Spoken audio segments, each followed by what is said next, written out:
Hi, so I'm here with my client Claire. Hi, Claire. Hi, Kath. And Claire's going to be sharing her experience with us of the Sober Sisters Rise to Freedom private one-to-one coaching program.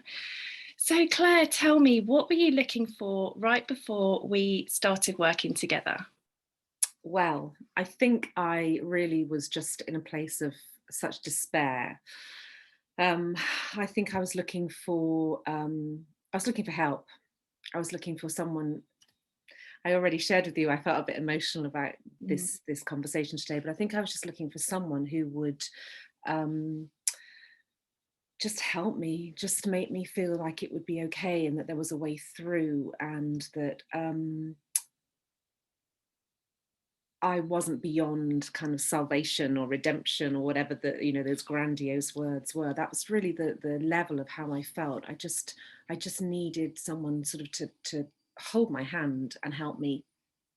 And I think that was, coming from that place of I remember the first initial conversation we had. I was dreadfully hungover in that total place of shame and despair, as I say. And I just wanted someone to acknowledge me and say it's okay and it can be okay. Mm. Yeah. Yeah. So, is there anything that almost stopped you from joining the Sober Sisters Rise to Freedom program at that time?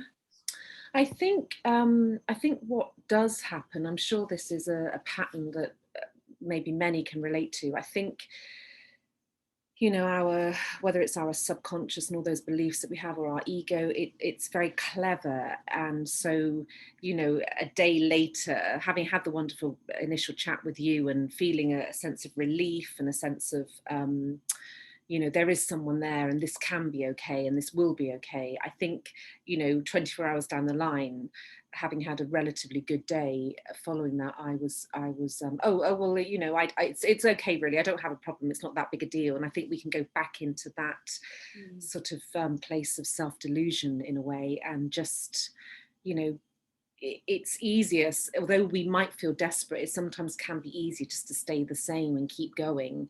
um, and I think that did happen for me. I had a couple of days, if not longer, where I was, oh, it's not that bad, really. I've got it under control. And but we connected again, I know, and I'd had another big episode of dreadfully low spirits, and yeah, and just sort of, then I think that's the key thing. It's to kind of really act on that place of the sort of the more primal instinctual need that is what prompts us to reach out in the first place, I think. Mhm. It's interesting because I hear that from so many other people as well, that place where, your brain steps in and says, "Oh, it's not that bad." And Yeah. I recognize that in myself from the past. And I know it can be such a place that pulls you back in, and it can be so easy to stay there. So as you say, 100%. it's just really important that we take action from that place. And I think, So, actually, just to say, I think that is the voice I have lived with, and sort of had as a place of negotiation for years and years and years and years. I mean, it's not just when I met you I had that experience. I mean, I've been for so many years those dreadful wasted days of being hungover and just not being able to function.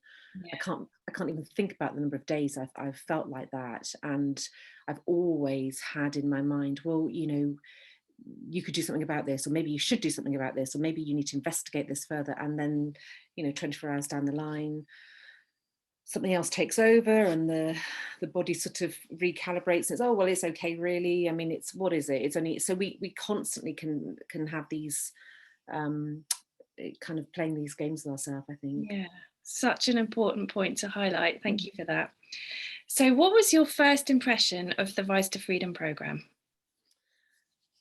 Well, I was thinking about this, and I have to say, I own this in myself. I'm very much somebody who I think works intuitively with who I meet, and things that I feel blessed to have encounters with. And I I think it was you, as the person, obviously, I first spoke to. You are the Rise to Freedom program, and I think I just felt such a sense of um, love and presence and safety. So I think because I'd had that connection with you, and I just knew that the program would involve talking to you and being supported by you, and it was kind of, and there's been so much more with the, the online um, presentations that you give and connecting with others in the community. There is so much more, but I think that weekly safe space with you just to check in, and of course all the constant support in between the weekly sessions, it's been invaluable. In fact, those I've, at the beginning, that invitation to sort of reach out or text, I was very cautious, having had a lot of therapy in my life, thinking, one doesn't interact with the therapist as such in between sessions, but you've been very, very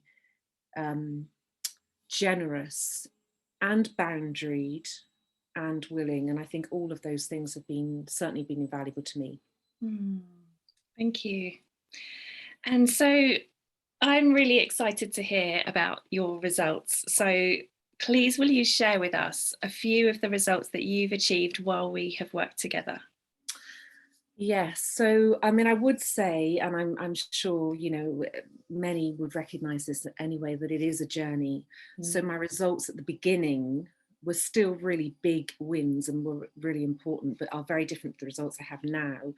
And I think that initially just taking that really honest look and acknowledging and recognizing, what is this relationship with alcohol? And at the beginning, I very much thought I could have a conscious drinking, routine. And that was quite a big win to sort of have my designated couple of glasses. And I thought, so I felt quite good about that as a result initially. But, I think I read somewhere once that, there's no such thing as having your alcohol problem under control. There is no such thing as that. And, that quickly became evident. So I think, what can I say? Gosh, the whole journey of self-exploration, I feel, so today, fast forward, 3 months down the line from having met you initially, I think I feel so blessed and so grateful to be the person I am, and I am initially, it hasn't been a bed of roses, it's been very much up and down, but the place I'm in now and the fundamental shift I think that's come from this work, I feel the results are, that whole piece about self-love and self-value. And I read somewhere that self-care is how we take our power back. And I think that's really, really a huge result in this. The things that I feel, even my relationships, my voice speaking out now, the things that even just last week, I really spoke my truth in a situation that's been very powerfully undermining for me for many years. And I feel that's definitely a result of feeling more revealed in a way to myself because of this, not numbing it down with anything that's basically an addictive substance. Wow, So, that's huge. Huge, yeah. And I mean, the results there's so many. I mean, it's about a mindset, it's about a level of soul awareness. And then of course it's the, all the little sort of wins of knowing you can have a day that is a beautiful, bright, sober day. And it's really, really, it's like life and death, actually. That's what we're talking about here. Yeah. And I think, if one is addicted to alcohol, really that is about committing to self-destruction at a level, even if we're not conscious of it. So it is life and death, this program. Yeah. And I really feel that. I think I've experienced those places. And that's why it's such a profound and emotional space to be kind of reflecting with you today. Wow. And so what breakthroughs have you experienced that you didn't anticipate when you joined? Well, I suppose, I mean, a lot of what I've just said, I think really does, really does sort of fall into that as well. The breakthroughs, I mean, the ultimate one, I suppose I hoped to have a better relationship with alcohol and even to be sober. I hadn't even really got my head into that place of like even talking about sobriety or, that as a word, and, really owning it in. And a colleague and friend in your group was talking about, getting excited about it and having enthusiasm. And I love that perspective. Yeah. And huge gratitude for that suggestion. So the breakthrough, and I think, the breakthrough of I hadn't anticipated that I would get to experience myself in such a different way, with kind of this limitless potential for life. Mm. Gosh, that's huge. And I know that you are kind of still at that place in sobriety where you are, you have some sober time, you have some sober experience. And how do you feel confidence wise in the sober time that you have had? How do you feel about that?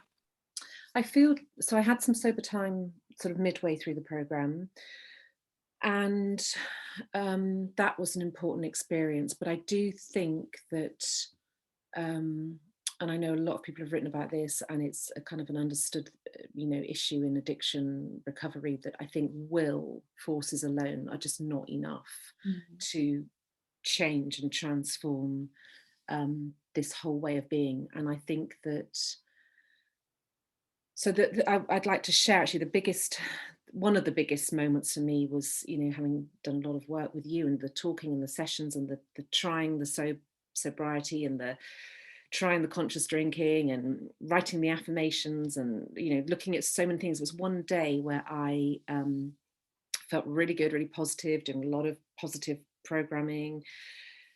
And it was 4:00 in the afternoon, and I was walking through one of the high streets here back to the car.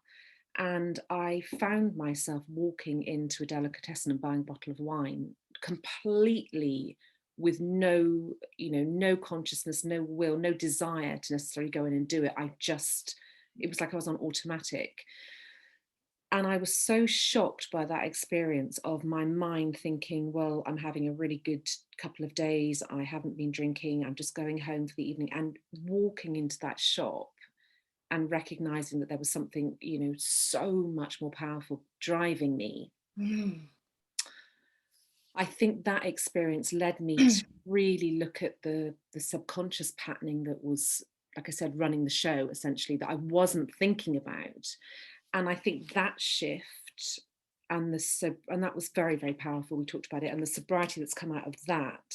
I think it has to change at that place, so that we want to live a life that's about wellness and health and sobriety. We have to have that fundamental love of wanting those things, I think, as opposed to trying to choose a different way, but it being kind of stuck within us. I don't know, does that make sense? That's totally. And that's your experience there from being in that delicatessen. I see as that's such a huge shift. That was powerful. Yeah. Powerful. Wow. So who do you believe is a really good fit? Who would be a great fit for the Rise to Freedom program?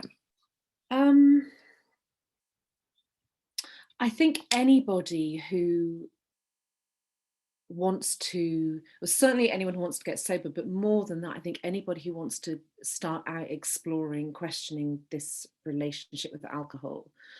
I do think, and I think that's one of the glories of what you offer at the beginning. I was so shocked, because I've looked at other programs too, and I was so shocked at the beginning when I suggested that I would like to keep drinking, and you were totally sort of prepared to support me where I was. I think that's what's really key, as opposed to, right, you're on this program, just cut it out altogether, and I think that initially, and certainly in the past, has always terrified me, that, what if I can't?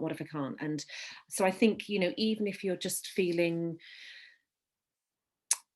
a disquiet or some sense that, maybe I just would like to get a different perspective on this, I think it's really worth showing up. And I also think that it is such a journey. It's I think for someone maybe who's really prepared to, be willing to look at themselves. It isn't a question of just, pouring the alcohol down the sink and not buying it anymore. It's a personal journey of transformation. So I think anybody who has, an inclination towards that, or not, or even they just, you know, that the alcohol can be the starting point, of course, and everything else comes online. Yeah. Yeah. I really feel what you said. Yeah. And finally, Claire, what words of wisdom can you share with someone who wants to join, but perhaps they're overthinking it a bit? I just think just do it. I think that's I don't know if they're words of wisdom. I think now when I look back, you know, if you get to the space where you are checking things out online, you know, Googling sites, having the initial consultation with you, if you're at that place, I think just jump in, just do it. There's absolutely nothing to lose. And you know, it is possibly a bumpy ride, but it's the only one worth taking if you're at that place initially of reaching out. 100%. Mm. Great. So thank you very much, Claire, for Thank sharing your you. experience. It's been so amazing watching your transformation and to be a part of your journey. Thank you, Thank Kath. you. Thank you. And thank you to all the other amazing sober sisters. You know, like I said, it's a community and there are so many Yeah, amazing people to connect with. And yeah, thank you, Kath, for everything. wonderful. Thank you.